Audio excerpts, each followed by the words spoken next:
الحمد لله رب العالمين الرحمن الرحیم۔ برادران اسلام، واجب الاحترام بزرگوں، دوستوں، بھائیوں، عزیز نوجوانوں، قصص الانبیاء علیہم الصلاۃ والتسلیم کے سلسلہ دروس میں سیدنا ابراہیم الخلیل علیہ السلام کے بارے میں ہم درس میں آیات مبارکہ کی تلاوت کے بعد تشریح و تفصیل کر رہے تھے۔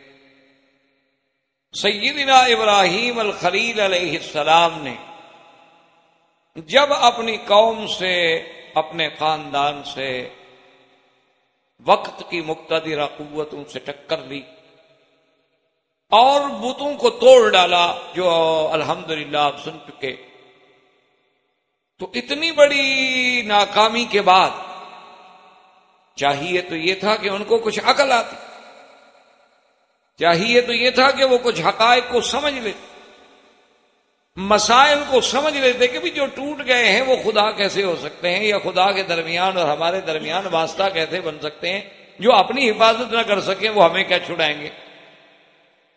یعنی ان کو مسئلہ سمجھ آنا چاہیے تھا، لیکن بجائے سمجھ آنے کے جہالت میں اور دشمنی میں اور عداوت میں وہ اتنے آگے بڑھ گئے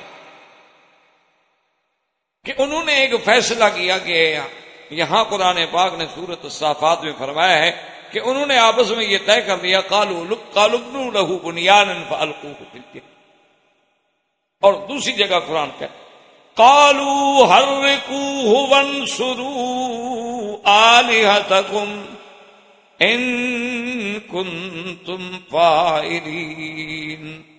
دوسری جگہ قرآن کہتا ہے کہ سب نے مل کے فیصلہ کیا کہ حضرت ابراہیم کو جلا دو۔ یہاں بھی قرآن نے دوسرے اسلوب میں بیان کیا کہ قالوا بنوا له بنيانا فالقوه في الجحيم، انہوں نے کہا کہ ایک عمارت بنائے، ایک دیوار بنائے، جگہ بنائے، آگ جلائیں، اس میں اس کو ڈال دیں، اس نعوذ باللہ آگ میں، تاکہ ابراہیم علیہ السلام جو ہے وہ جل۔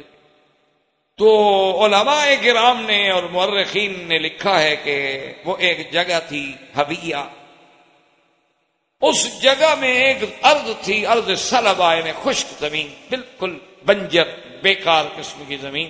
تو ایک میل بئی ضرب ایک میل میں انہوں نے دیوار دی اور اس میں آگ کے لیے لکڑیاں جمع کرنی شروع کی، اور ان کی جہالت کا یہ عالم تھا کہ وہ، یعنی ان کی عورتیں، مرد منتیں مانتے تھے کہ میرا بچہ بیمار ہے، دکھ ہے، پریشانی میں مبتلا ہوں، خدا کرے ٹھیک ہو جائے تو میں ابراہیم کو جلانے کے لیے اتنی لکڑیاں ڈالوں گا۔ اصل بات یہ ہے کہ آپ ان واقعات کو، اللہ کے قرآن کے جو واقعات ہیں، یہ تاریخی قصے نہیں ہیں کہ ہم پڑھیں اور گزر جائیں، یا ہم جیسے قصے کہانیوں کی کتابیں سرانے رکھ لیتے ہیں کہ یار نیند نہیں آ رہی ذرا تھوڑا سا پڑھ لو۔ اللہ کا قرآن اس لیے نہیں آتا، اللہ کے قرآن میں عبر ہیں، مواعظ ہیں، تذکرہ ہے، ہدایات ہیں، کہ سب سے پہلے تو آپ اسی بات کو دیکھیں کہ بھی ایک دائی جب اللہ کی توحید کے لیے کھڑا ہوتا ہے تو اس کو کتنی تکلیفوں کا سامنا کرنا پڑتا ہے۔ آج اگر آپ اپنے محلے میں، اپنے علاقے میں، اپنے برادری میں توحید کی بات کریں، آپ کہتے ہیں جی شرارت ہو جائے گی، جھگڑا ہو جائے گا، بس گزر رہی ہے، بات نبھ رہی ہے، بس ٹھیک ہے جب کسی کو اللہ چاہیں گے ہدایت دے دے۔ آپ اگر کسی ایسے مقام پہ بیٹھے ہوں کہ آپ کے سامنے شرک ہو رہا ہو، آپ کے سامنے بت پرستی ہو رہی، آپ کے سامنے قبور پہ سجدے ہو رہے ہوں، آپ کے سامنے قبروں کا آگے باقاعدہ چوما جا رہا ہو، طواف کیا جا رہا ہو، ہاتھ باندھ کے معتقدین کھڑے ہوں، الٹے پاؤں چل رہے ہوں، یا مزارات اولیاء پہ گانے بجانے مجرے قوالیاں ہو رہی ہوں، آپ جرت نہیں کریں گے حق بات کریں۔ اور پڑھا لکھا آدمی اس کو یہ سمجھتے ہیں کہ جی آپ کو کیا پڑھی ہے، چھوڑیں جی، آپ اپنی بات کریں، چھوڑیں، دفع کریں، ٹھیک ہے، ہمیں کیا ہے، ہم کیوں خواہ جا کے مصیبت مول لے لیں۔ لیکن درس ابراہیم علیہ السلام سے سمجھو کہ اللہ کی توحید کے لیے پیغمبر نے کتنی بڑی ٹکر لی۔ جب تک اللہ کی توحید کے لیے آپ ٹکر نہیں لیں گے تو توحید کا مسئلہ حل کیسے ہوگا؟ آپ تو اس نسخے کو گھر میں لے کے بیٹھے رہے مخالفت کے ڈر سے کہ مخالفت ہوگی۔ اللہ فرماتے ہیں دیکھو کہ میرا نبی ہے، خلیل اللہ ہے، اور پیغمبر بھی وہ کہ جس کی ذریت میں نے نبوت رکھی ہے، جس کے پورے خاندان میں نبی میں نے بھیجے ہیں، اس کی امتحان کا عالم دیکھو کہ ساری قوم ایک طرف ہے، باپ ایک طرف ہے، ماں ایک طرف ہے، قوم ایک طرف ہے، صرف کھڑا نہیں، یہ نہیں کہہ رہا کہ تم غلط کر رہے ہو، نصیحت کرتے رہے، ہدایت کرتے رہے، تقریر کرتے رہے، جب دیکھا کہ اثر نہیں ہوتا تو جا کے بتوں کو توڑ ڈالا۔ آپ اندازہ فرمائیں کہ اس وقت اس دائی پہ کیا گزری ہوگی جب ایک آدمی اکیلا کھڑا ہو اور ساری دنیا اس کی مخالف۔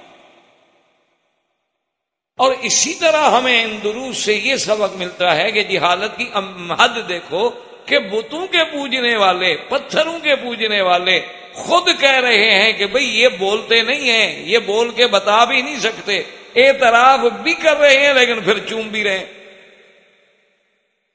یعنی اس سے بڑی کو بات ہوگی کہ اللہ کے قرآن نے ان کی کلام کو نقل کیا ہے نا کہ قالوا حرقوہ وانصروا آلہتکم، کیا وہ مل کے ہم ابراہیم کو جلاؤ اور اپنے خداؤں کی مدد کرو۔ خدا بندوں کی مدد کرتا ہے یا بندے خدا کی مدد کرتے ہیں؟ یعنی آپ اندازہ کریں کہ ایسے یعنی بودا خدا ہے کہ وہ بندوں کی مدد کا محتاج ہے، لیکن اس کے باوجود بھی قومیں کھڑی ہیں، عقیدہ وہی ہے۔ یہی عالم بعین ہی آج ہمارے مسلمانوں میں ہے کہ ہمارے کروڑوں مسلمان، کروڑوں، 1-2 لاکھ نہیں، کروڑوں مسلمان جو ہیں وہ قبروں پہ سجدے پہ اور قبر پرستی پہ اور قبروں پہ مانگنے میں مبتلا ہیں، حالانکہ ان کو پتا ہے کہ ان کو دفن ہم نے کیا ہے، ان کی قبریں ہم نے کھودی ہیں، ان پر روضے ہم نے بنائے ہیں، ان کے مدار ہم نے بنائے ہیں، یہاں پر مسجدیں ہم نے بنائی ہیں، ان سارا انتظامات ہم نے کیا ہے، تو سارے انتظامات ہم کر رہے ہیں، لیکن اب مشکل کشا وہ ہو گئے۔ وہی عالم ہے کہ بھئی جو اس دور میں جہالت تھی، جو نوح علیہ السلام کے زمانے میں جہالت تھی، جو ابراہیم علیہ السلام کے زمانے میں جہالت تھی، جو سرکار دو عالم صلی اللہ علیہ وسلم سے پہلے جہالت تھی، وہی آج بھی موجود ہے۔ یعنی آپ بڑے بڑے لکھے، چلو بھی ٹھیک ہے، آپ کہہ سکتے ہیں بھی ہمارے لوگ کچھ جاہل ہوتے ہیں، ٹھیک، چلو زیادہ پڑھے لکھے نہیں، اچھا بھی ہندو جو ہیں ان میں بھی اکثریت جاہلوں کی، لیکن یہودی نصرانی تو پڑھے لکھے ہیں، ان کا تو عام بندہ بھی جاہل نہیں ہوتا، ان کے یہاں تو تعلیم لازمی ہے۔ ان کو تو اب آپ انہی کے بارے میں دیکھ لیں کہ ان کے مذہب کا کیا عالم ہے کہ آپ 1 ہفتہ گناہ کرتے رہیں اور پادری کے سامنے آ کے اپنے گناہوں کا اقرار کر دیں، وہ معاف کر دیں۔ یعنی آپ اندازہ فرمائیں کہ گناہوں کی معافی کا چارج جو ہے وہ پادری صاحب کے پاس ہے، اور پادری خود بھی چاہے وہ گناہوں میں مبتلا ہو۔ اور کتنا عجیب سا عقیدہ ہے کہ جی ہم صلیب کی اس لیے قدر کرتے ہیں، ہم نے گلے میں رکھی ہوئی ہے، ہم جیب پر نشان بناتے ہیں، گھر سے نکلنے سے پہلے ہم کراس کا نشان بناتے ہیں کہ عیسیٰ علیہ السلام کو جو صلیب دیا گیا نا، اس کو ہم یاد کر رہے ہیں کہ عیسیٰ علیہ السلام جو ہے وہ سولی پہ چڑھ گئے اور ہمارے سارے گناہوں کا کفارہ کر گئے۔ وہ اللہ کے بندے جب سولی پہ چڑھ گئے، جو اپنی ذات کو نہیں بچا سکے، تمہیں کیا بچائیں گے؟ ان کو بھی سمجھ نہیں آتا۔ تو اس لیے اب آپ ان قرآن کے ان واقعات کو جب پڑھیں تو اس میں ذرا غور کریں اور ایک آیت کو بار بار پڑھیں، ایک دفعہ نہیں، آپ 3-4 آیتیں مثلا پڑھیں، لیکن ان کو بار بار پڑھیں۔ اللہ کے قرآن کا معجزہ دیکھیں کہ آپ جتنا زیادہ پڑھیں گے اور غور کریں گے، قرآن خود بخود سینے میں اترنا شروع ہو جائے گا، چاہے وہ آپ زبان نہ بھی جانتے ہوں، آپ ترجمہ نہ بھی جانتے، کیونکہ اس کا تعلق جو ہے وہ کلام اللہ سے ہے، اور اللہ کا کلام جو ہے وہ انسانی فطرت کا تقاضا ہے کہ اپنے مالک کی بات کو ہر کوئی سمجھتے۔ اب دیکھیں نا کہ جانور ہیں، بکریاں ہیں، ریوڑ ہے، بھینسیں ہیں، گائیں ہیں، اونٹ ہیں، گھوڑے ہیں، گدھا ہیں، آپ لاکھ چیخیں، لیکن جب اس کے چرانے والا اس کا رائی آواز دے گا تو فوراً آ جائے، کیونکہ وہ بھی اپنے مالک کی آواز کو پہچانتا۔ تو ہم کیسے بندے ہیں کہ مالک کا کلام نہ پہچانے؟ یہ ہو سکتا ہے؟ فرق صرف اتنا ہے کہ قرآن کے آداب ہیں کہ آپ باوضو ہوں، آپ کسی صاف ستھری جگہ پہ بیٹھے ہوں، اگر آپ کا بستر ہے تو چادر جو ہے پاک ہو، اور سامنے آپ قرآن کھول کے اور ایک آیت کو آپ بار بار پڑھیں اور اس پہ غور کریں اور اللہ سے دعا مانگیں کہ میرا مولا، ہم تو اجمی لوگ ہیں، یہ تیرا کلام ہے اور عربی زبان میں ہے، ہم اس کے حقائق کا ادراک تو نہیں کر سکتے، لیکن کچھ نہ کچھ تو ہمیں سمجھ آ جائے۔ تو آپ جب پڑھیں گے 2 دفعہ 3 دفعہ 4 دفعہ 5 دفعہ تو پھر اللہ کے قرآن میں آپ کا معانست ہونی پیدا شروع ہو جائے گی، تو پھر آپ کو بات سمجھ جائے گی. اور پھر جب سمجھ آنی شروع ہو تو پھر غور کریں کہ آخر ابراہیم علیہ السلام نے ایسا کیوں نہ کیا کہ چلو جی قوم نہیں مانتی تو نہ مانے، ہم کیوں خامخواہ لڑائی لیں. نہیں مانتی نہ مان. جیسے آج کل ہمارے ہاں محاورہ ہوتا ہے نا جی تو اپنی نبیڑ تینوں ہور نال کی، یعنی تم اپنی نبیڑتے رہو، تمہیں کیا دوسرا کیا کریں. اسلام یہ نہیں چاہتا. اسلام نے تو تمہیں خیر امت بنا کے بھیجا. اور پھر قرآن اسی لیے تو آیا ہے کہ ہم غور کریں کہ دیکھو اب ابراہیم علیہ السلام اکیلے ہیں اور پوری قوم ایک طرف، اور آگ جلا دی گئی، اور آگ اتنی تیز ہے کہ ابراہیم علیہ السلام کو ڈالنے کا مسئلہ ہے کہ کیسے ڈالا جائے. تو حیدن نام کا ایک آدمی تھا جس نے سب سے پہلے دنیا میں منجنیق ایجاد کی. اب تو خیر منجنیق سے بھی اور چیزیں آ گئی، اب تو دنیا میں بڑی بڑی چیزیں آ گئی، میزائل آ گئے، لانچر آ گئے، جہاز آ گئے، کیا کیا بلائیں آ گئے. اس دور میں بہرحال یعنی منجنیق جو ہے یہ ایک بڑی نئی چیز سمجھی جاتی تھی جس کا وجود ہی کوئی نہیں تھا. تو منجنیق بنانے کے بعد سیدنا ابراہیم علیہ السلام کو اس منجنیق کے اندر بٹھا دیا گیا، اور طریقہ اس کا یہ تھا کہ ہم اس کو کھینچیں گے رسیوں کو، اور 4 رسیاں باندھی ہوئی تھی بھی. جب اس کو بہت بڑا لمبا جھولا دیں گے تو پھر 2 رسیاں کھینچیں گے تو وہ الٹ جائے گی اور ابراہیم علیہ السلام جو ہے وہ آگ پہ چلے. اب آپ اسی منظر کو ذرا آنکھوں میں رکھ کے دیکھیں کہ کیا عالم ہوگا کہ سامنے آگ جل رہی اور آدمی منجنیق میں بیٹھا، اور اسے پتا ہے کہ 2 منٹ کے بعد مجھے جلا دے گی آگ. لیکن اس کے باوجود بات تو صرف اتنی تھی نا کہ وہ منجنیق میں بیٹھے بیٹھے بھی کہہ دیتے اپنی قوم سے، برادری سے، اس وقت کے جباروں سے کہ بھائی میں معافی مانگتا ہوں، آئندہ میں آپ کو نہیں چھیڑوں گا، ٹھیک وڈرا کرتا ہوں. تو کیا کہتے ہو؟ وہ کہتے مسئلہ حل ہو گیا، اچھی بات ہے، پھر کیوں جلاتے؟ وہ تو خوش ہو جاتے کہ مسئلہ ہمارا حل ہو گیا. وہ کہتا دیکھو جی میں آپ کا علاقہ چھوڑ دیتا ہوں، میں اپنی بات واپس لے لیتا ہوں، آئندہ میں آپ کو اس موضوع پہ نہیں چھیڑوں گا، مہربانی سوری. لیکن اللہ کا نبی اپنے مقام پہ کہ جب میں حق پر ہوں تو مجھے پھر ڈرنے کی کیا. جب میں ایک اچھا کام کر رہا، میں اللہ کی توحید کا اس بات کر رہا، میں شرک کو مٹا رہا ہوں، میں قوم کو جہنم سے نکال رہا ہوں، بچانے کی کوشش کر، پھر مجھے کیوں ڈر.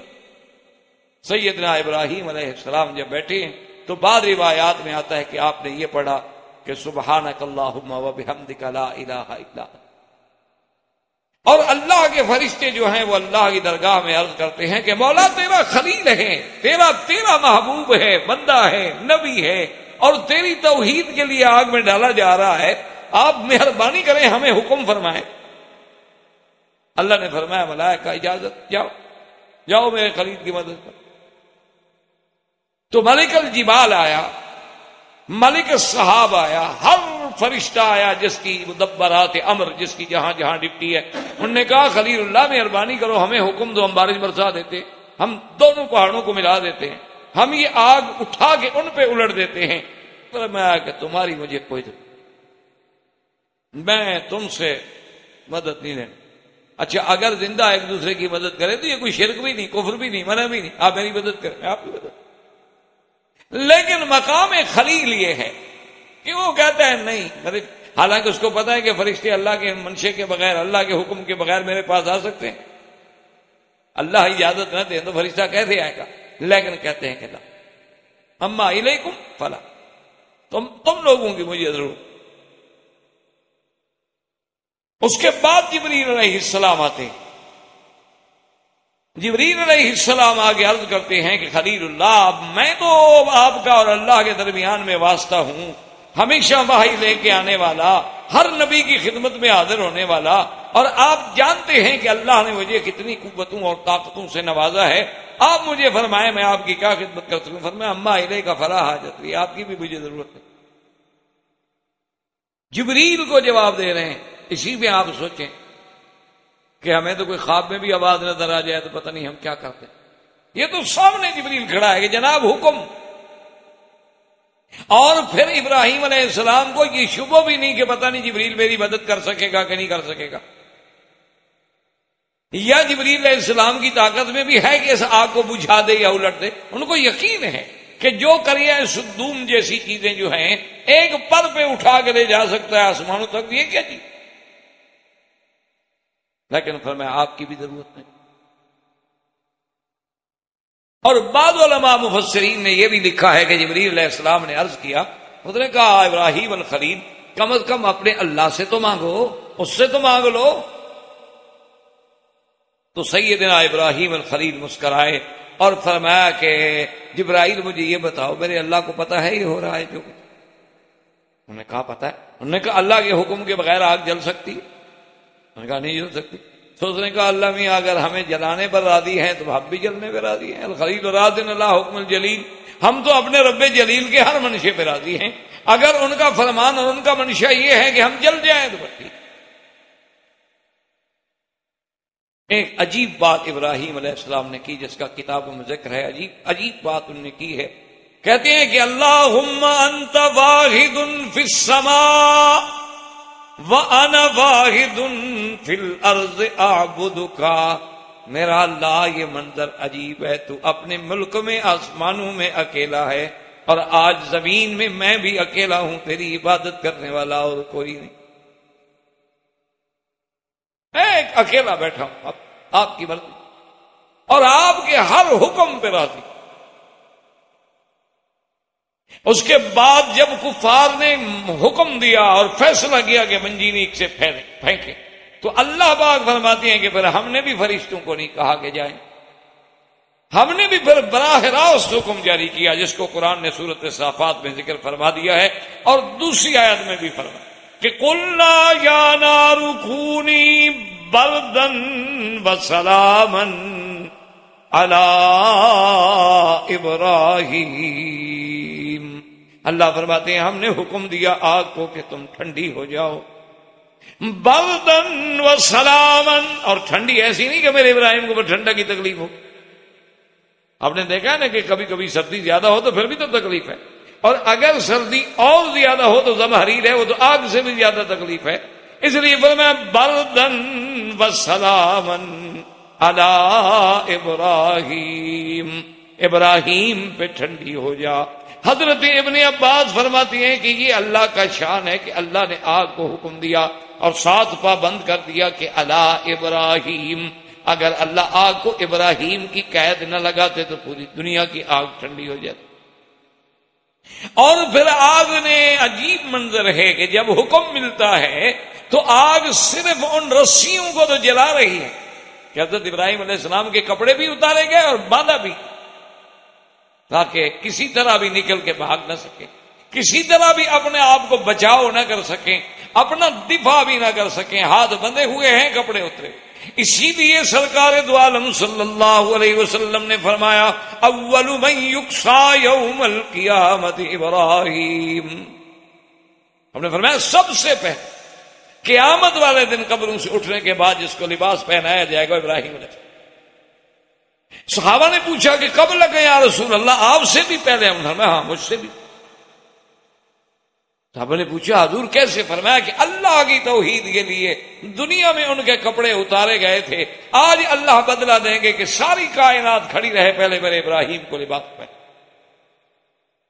تو ابراہیم علیہ السلام جب آگ میں ڈالے گئے تو صحیح روایات میں بخاری میں بھی موجود ہے، تو اس وقت زبان پہ کیا کلمہ تھا؟ کہا حسبنا اللہ، حسبنا اللہ ونعم الوکیل۔ اور یہی وہ کلمہ ہے جو میرے محبوب نے، سرکار دو عالم نے اور صحابہ نے جنگ احد کے موقع پہ کہا تھا کہ جب ان کو خبر دی گئی کہ ان الناس قد جمعوا لکم فاخشوہم فزادہم ایمانا وقالوا حسبنا اللہ ونعم الوکیل فانقلبوا بنعمت من اللہ وفضل لم یمسسہم سوء۔ صحابہ نے بھی اور حضور نے بھی احد میں کیا پڑھا تھا کہ حسبنا اللہ، اور بی بی عائشہ پہ جب تہمت لگی اور بی بی عائشہ کو جب پتہ لگا کہ لوگ میرے بارے میں یہ کہہ رہے ہیں تو سب سے پہلے ان کی زبان پہ بھی یہ کلمہ آیا حسبنا اللہ ونعم الوکیل. اس لیے یاد رکھیں علماء نے لکھا ہے کہ کتنی بڑی مصیبت ہو، کتنے بڑے آپ امتحان میں مبتلا ہو جائیں، کتنے اللہ معاف کرے آپ کے خلاف یعنی بادل بن جائیں مخالفتوں کے، لیکن اس کلمے کی ایسی برکت ہے کہ اگر آپ یقین کامل کے ساتھ پڑھیں گے تو ساری بلاؤں کو اللہ تبارک و تعالی ٹال دے. اسی لیے بعض علماء کرام نے محض اس کلمے پر کتابیں لکھی، یعنی حسبنا اللہ ونعم الوکیل کے فضائل، حسبنا اللہ ونعم الوکیل پڑھنے کے فوائد پہ باقاعدہ مؤلفات ہیں، باقاعدہ کتابیں لکھی گئی ہیں.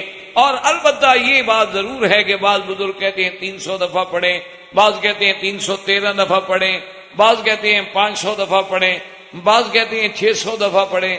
تو مختلف پڑھنے کے تو طریقے ہو سکتے ہیں، لیکن اس میں تو کسی کا اختلاف نہیں ہو سکتا ہے کہ جب یہ آدمی کلمہ پڑھے اور خدا پہ یقین کامل ہو تو اللہ تبارک و تعالیٰ اس کو سرخرو فرماتے ہیں اور ہر مصیبت سے بچا لیتے ہیں.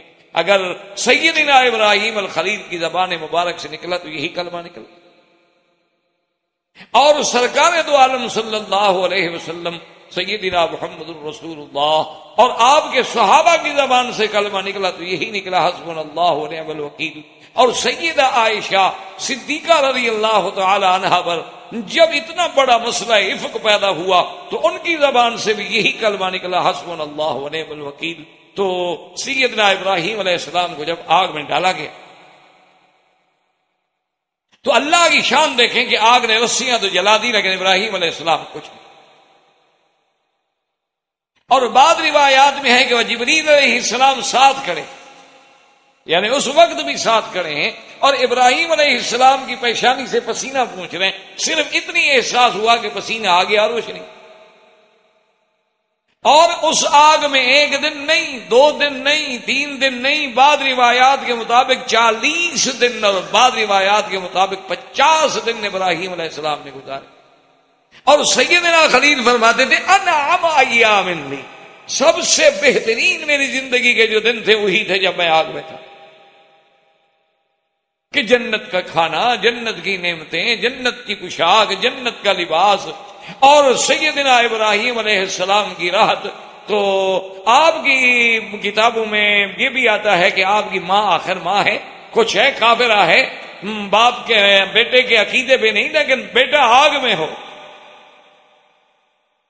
تو جب ڈال دیے گئے تو باہر کھڑی کھڑی رو رہی ہے، آخر ماں ہے، آخر کچھ ہو جائے باپ ہے.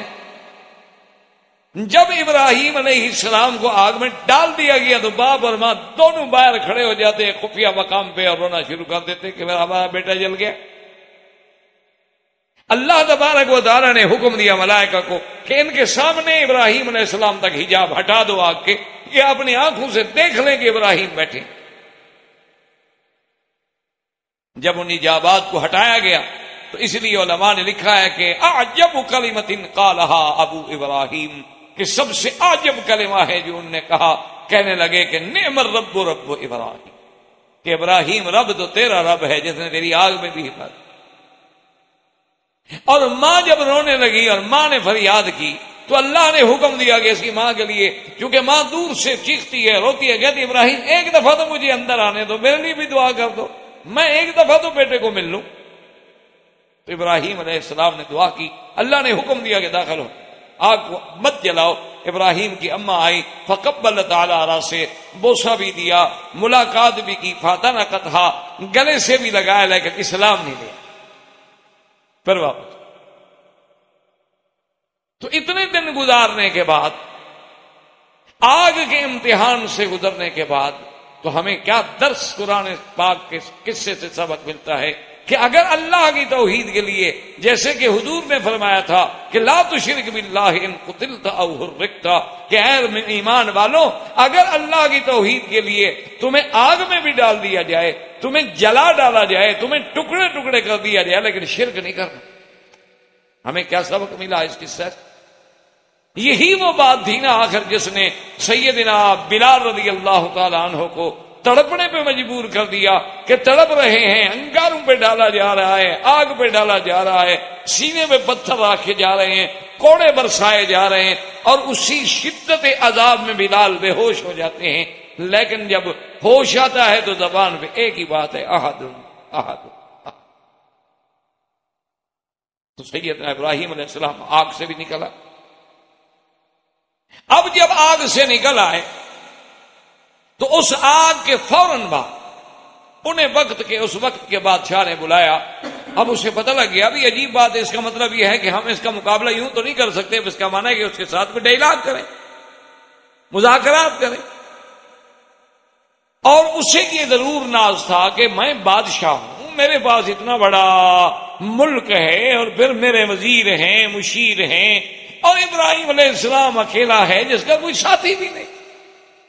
چلو اگر ہم اس طرح اس کو شکست نہیں دے سکے، وہ آگ سے بھی کسی طرح بچ گیا ہے، تو اب اس کا علاج یہ ہے کہ ہم اس کے ساتھ بات کرتے ہیں تاکہ ہم اسے باتوں میں شکست دے سکیں، شاید تاکہ ہمارا مسئلہ حل ہو جائے۔ ورنہ یہ تو عجیب بات ہو گئی کہ پوری طاقت ایک طرف ہے، اکیلا ابراہیم ایک طرف ہے، اور وہ بھی جوان آدمی، فتح یذکرہم یقال لہ ابراہیم۔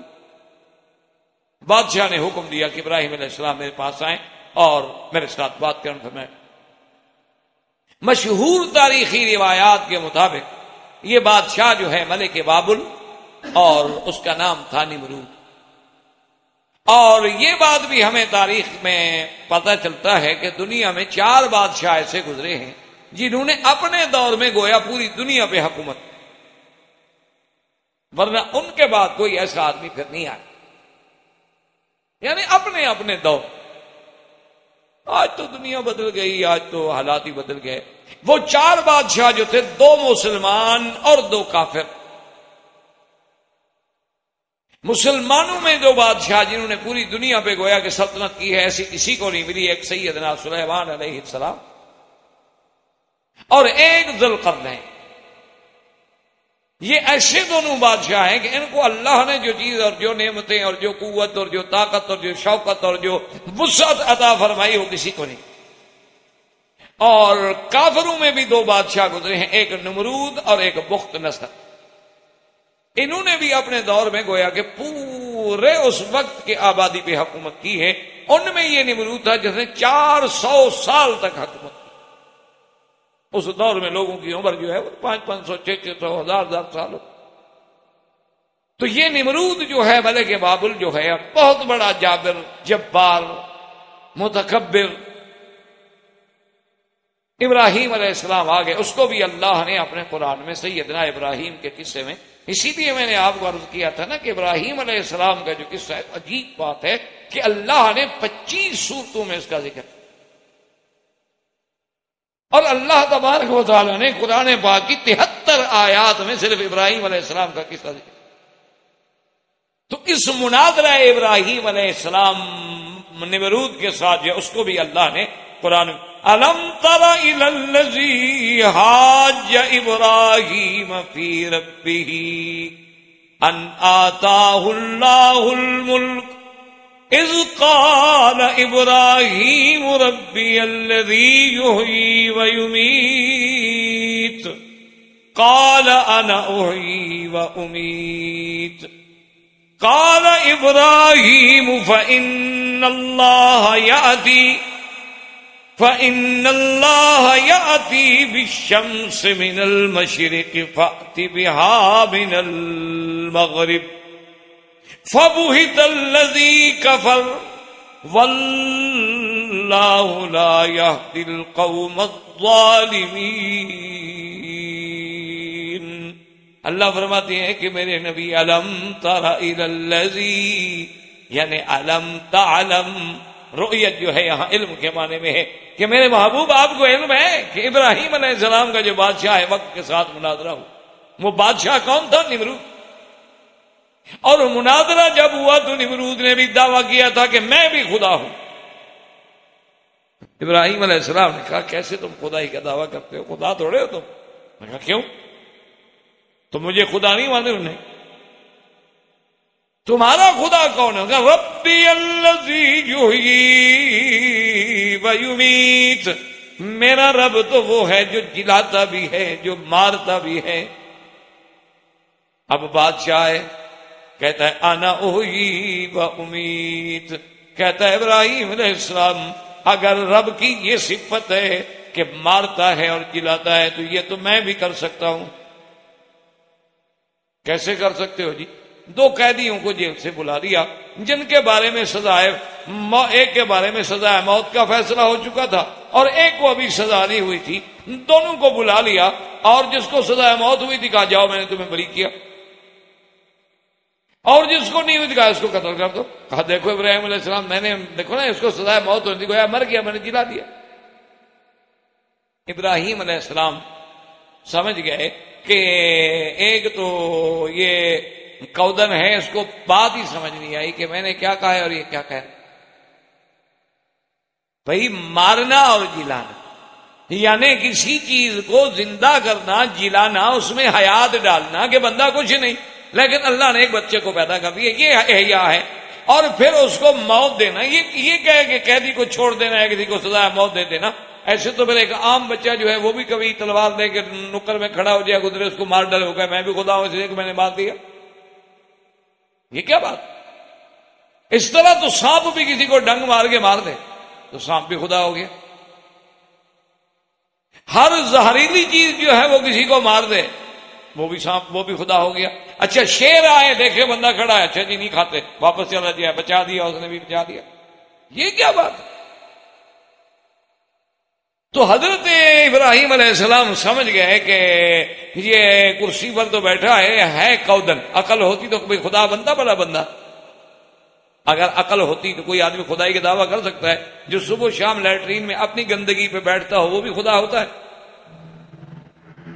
اسی لیے حضرت علی رضی اللہ تعالی عنہ نے کیا بات فرمائی ہے، اللہ ان کی شان کو اور زیادہ بلند فرمایا، رضی اللہ عنہ وارضاہ، فرماتے تھے کہ مجھے تو سمجھ نہیں آتی کہ انسان کیسے تکبر کرتا ہے اور کیسے اکڑتا ہے اور بڑا بنتا ہے۔ اولہ نطفۃ وآخرہ جیم، فرماتے تھے کہ اس کی ابتدا کیا ہے؟ گندا پانی، بدبودار، مہین، حقیر، کپڑے کو لگ جائے تو آدمی کو نیند نہ آئے رات، اور آخر انجام کیا ہے؟ جیفا، یعنی مر جائے اس کو رکھ دو۔ کتنے دن رکھیں گے آپ تلاجے میں نہ رکھیں، ایسے رکھ کے دیکھ لیں کہ چلو جی ہمیں ابا سے پیار ہے، 2-4 دن رکھتے ہیں گھر میں، سارا محلے والے آ جائیں ڈنڈے لے کے کہ جی نکالو، کیا بدبو ہو گئی، کیا عذاب آ گیا۔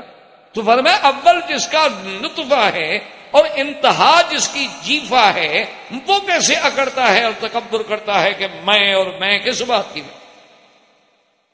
اور ایک اور جگہ فرماتے ہیں حضرت علی رضی اللہ تعالی عنہ، فرماتے اولہ نطفۃ، ابتدا کیا ہے؟ نطفہ، اور درمیان کیا ہے؟ فرماتے ہیں ساری زندگی پیٹ میں اٹھا کے کیا پھر رہا ہے؟ گندگی گزرا، اور موت کے بعد کیا ہے؟ جیفا، تو اکڑ کس بات؟ اور اسی طرح سیدنا علی رضی اللہ تعالی عنہ نے ایک عجیب بات فرمائی ہے۔ سیدنا علی عجیب بات کیسے نہ کریں جو دنیا کا اللہ کے نبی کے بعد تیسرے نمبر پہ خطیب گزرے ہیں۔ سیدنا علی تیسرے نمبر کا خطیب ہے پوری دنیا میں اللہ کے نبی کے بعد، اتنا بڑا آدمی ہے، اتنا پڑھا لکھا آدمی ہے۔ تو سیدنا علی رضی اللہ تعالیٰ عنہ فرماتے تھے کہ مجھے حیرت ہوتی ہے انسان کے تکبر کرنے کے بعد، جناب میں ایسا اور میں افسر اور میں، بھئی اللہ نے انسان بنایا ہے تو تواضع اختیار کرو، انکساری اختیار کرو، عزت اختیار کرو، تاکہ اللہ تمہیں اور شان دے، اللہ تمہیں اور عظمت دے، اللہ تمہیں اور عزت دے۔ تم جتنی جھکو گے اور اٹھو گے۔ آپ نے دیکھا ہے نا کہ جس درخت پہ، جس شاخ پہ ثمر لگا ہوا وہ شاخ ہمیشہ جھک، اور جس درخت پہ کچھ نہ ہو ٹنڈ منڈ کھڑا ہوگا اکڑ کے۔ دیکھ لیں آپ جا کے، ہر وہ شاخ جس میں ثمر لگا ہو جھک جائے، اسے لازماً جھکنا۔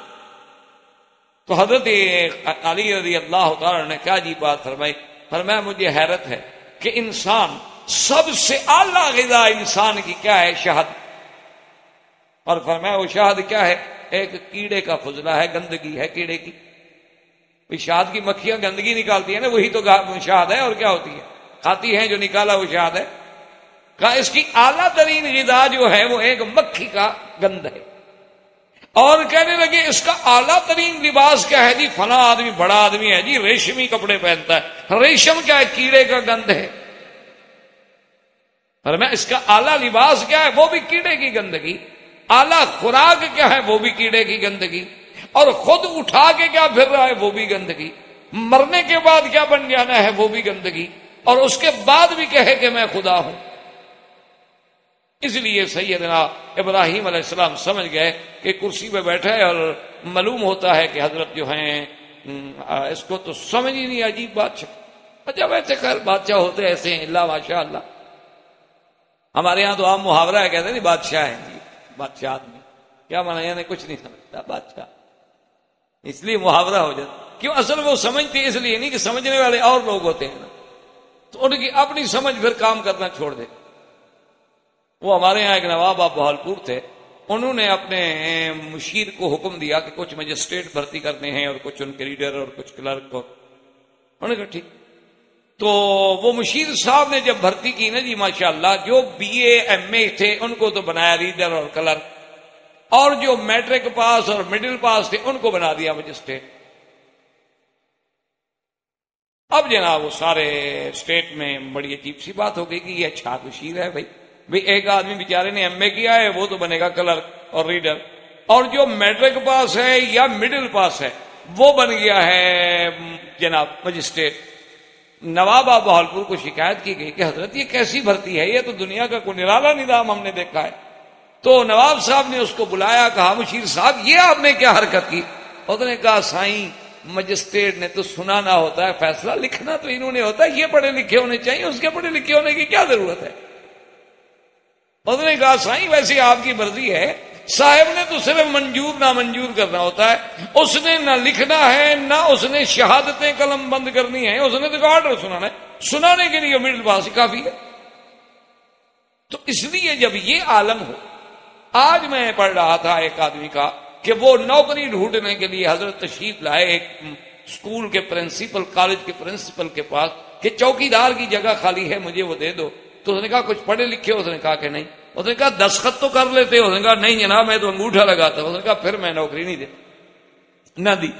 وہ جناب یونین کونسل کا الیکشن لڑا، چیئرمین بن گیا، ڈسٹرکٹ کونسل کا الیکشن لڑا، ڈسٹرکٹ کونسل میں آ گیا، بنتے بنتے منسٹر بن گیا، اور ایز اے وزیر اسی کالج کا وزٹ کرنے کے لیے آیا۔ پرنسپل سارے لائن لگے ہوئے ہیں، وزیر صاحب آ رہے ہیں۔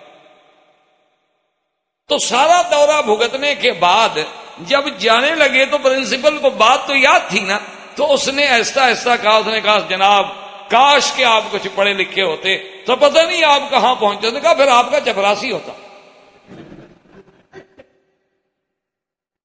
اس نے تو اس انداز میں کہ بھی میں اس کو یاد بھی دلا دوں اور برا بھی تو نہ سمجھے نا، وزیر ہے نا، نوکری سے نہ نکال۔ کہا سر آپ نے دیکھے نا کیسے ترقی کی ہے، اگر آپ پڑھے لکھے ہوتے تو پتہ نہیں آپ کیا بنتے۔ انہوں نے کہا پھر آپ کا چپراسی ہوتا، چوکیدار ہوتا۔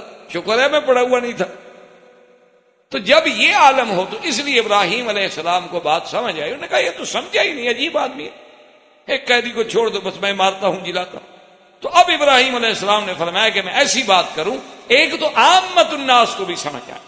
اس لیے علماء نے لکھا ہے کہ یہ بھی ہمیں درس ملتا ہے انبیاء سے کہ جب مناظرہ کر رہے ہو یا مقابلہ کر رہے ہو یا باطل کے ساتھ ٹکر لے رہے ہو تو ایسی بات کرو جو عامت الناس کو سمجھ۔ عامت الناس کے سمجھ میں اگر بات نہ آئے، جیسے حضرت حسین علی صاحب رحمت اللہ علیہ کا اور حضرت پیر مہر علی شاہ صاحب رحمت اللہ علیہ کا ایک مسئلے پہ مناظرہ ہو گیا، دونوں اپنے وقت کے جید عالم تھے۔ تو جب مناظرہ ہوا تو حضرت مولانا حسین علی صاحب نے قرآن کی ایک آیت پڑھی تو اس کا ترجمہ بیان فرمایا۔ تو پیر صاحب نے فرمایا کہ حضرت پہلے یہ بتائیں کہ یہ کون سی کلی ہے؟ تو حضرت غصے میں نے کہا پیر صاحب کیا کہہ رہے، یہ کلی جزی کہاں سے نکل آئی؟ میں قرآن پڑھتا ہوں تم کلیاں نکال کے بیٹھے ہو۔ تو اس لیے بات یہ ہے، اب کلی جزی ایک باریک سی ایک علمی اصطلاح ہے، عام لوگوں کو کیا پتا کہ کلی کیا ہے، جزی کیا ہے، ذاتی کیا ہے، حقیقی کیا ہے، عطائی کیا ہے، حکمی کیا ہے، ان کو کیا پتا ہوتا ہے مصطلحات کا۔ ابراہیم علیہ السلام نے اب پھر وہ بات کی جو حسن ظاہراً بھی ہو، آپ نے فوراً حکم دیا، فرمایا اچھا کوئی بات نہیں، فَإِنَّ اللَّهَ يَأْتِي بِالشَّمْسِ مِنَ الْمَشْرِقِ فَأْتِ بِهَا مِنَ المغرب. ایک تو وہ حران سارے بت پرست بھی تھے، آگ پرست بھی تھے اور نجوم پرست بھی تھے، سورج اور چاند کے بھی پوجا کریں. آپ نے فرمایا کہ میرا رب وہ ہے جو سورج کو روزانہ مشرق سے نکالتا ہے. اگر تو بھی خدا ہے تو ایک دن کے لیے کم از کم اس کے نظام کو الٹ دو، ایک دن کے لیے تو اس کو مغرب سے یوں گھما دو. ان اللہ یاتی بالشمس من المشرق فاتی بها من المغرب فبہت الذی کفر واللہ لا یہدی القوم الظالمین. اب جب ابراہیم علیہ السلام نے یہ دلیل پیش کی تو کافر ہکا بکا رہ گیا، حیران ہو گیا کہ کیا جواب دوں. اللہ فرماتے ہیں کہ ہم ظالموں کو ہدایت نہیں کرتے، ہدایت تو ان کو ملتی ہے جو میرے آگے جھکنے والے ہوتے ہیں، جو حد سے نکلنے والے ہوں، تجاوز والے، ان کو تو ہدایت نہیں ملتی. اب کیا جواب دے، کہاں کیسے سورج کو پھیر کے لے آئے. لیکن ایک بات یاد رکھیں کہ اللہ کی شان دیکھیں کہ سرکاریں